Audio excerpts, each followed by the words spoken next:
What I'm working on here is the metal roof on the garage. It leaks. Not everywhere, but in spots. It is 30 years old, at least. The metal's good. But what happens is on these little screws or bolts that go into the roof and into the wood, there's a little grommet. And that's supposed to keep the water out. And it looks like it's been, someone has put stuff on it before, like some caulk or something, but I gotta go through and check all these screws and see if I can't stop a few of the leaks.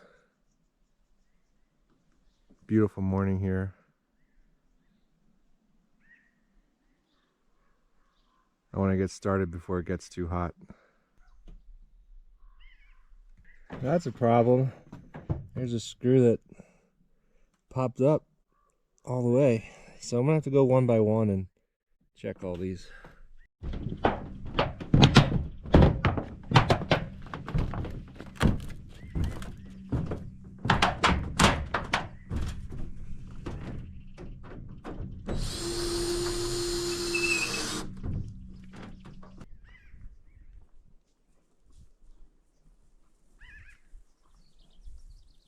I ended up saving money. A lot of the issue with the leaks on the garage roof were these screws were actually backing up out. So I just screwed them back down and then caulked around the heads. So hopefully that'll solve the leaking issue in the garage. We just need some rain now. One thing that'll affect solar production is anything on the solar panels, whether it be dirt, shadows, and in my case, pollen. Right now, all the pine trees are giving off a lot of pollen, so I need to go through and clean these panels. So I have some water. I'm just going to wash these up and increase solar production just by keeping the panels clean. Another thing I'm working on is installing another inverter. This is just the Renogy 2000 watt inverter. I prefer Victron.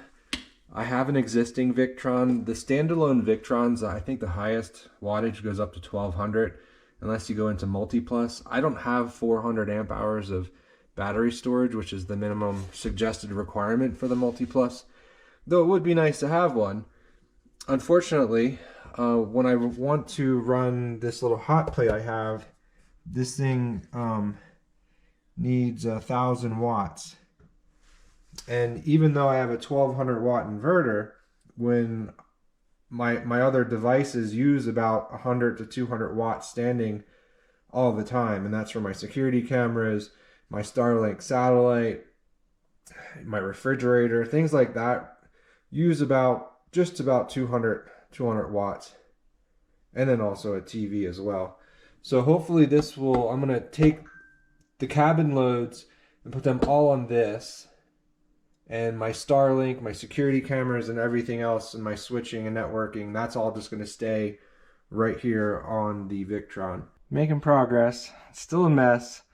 I have a lot of wires in a very small space, and I need to get some lugs because some of the wires I got were a little too long, so I need to trim them and cut them to size. So it's full sun, not a single cloud in the sky. I have an 800 watt system, and I am not even getting 400 watts. I thought something was wrong because I just had the system all torn apart. Nope, it's all the pollen up there. So I have a squeegee.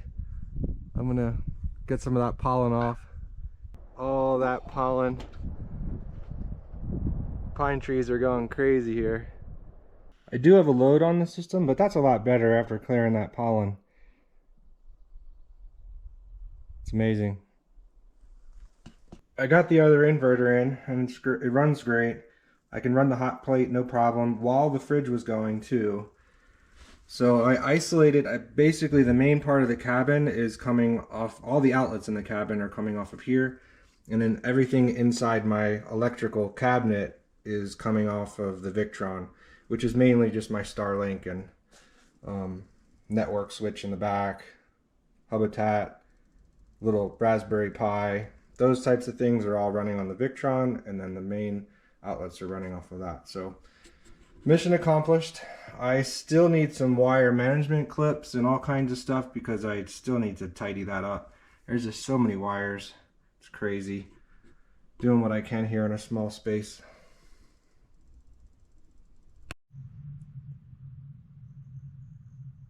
This is what's left of trailer number 2. Progress. It takes quite a bit of work to get these floorboards up. They're all bolted and tied into the steel.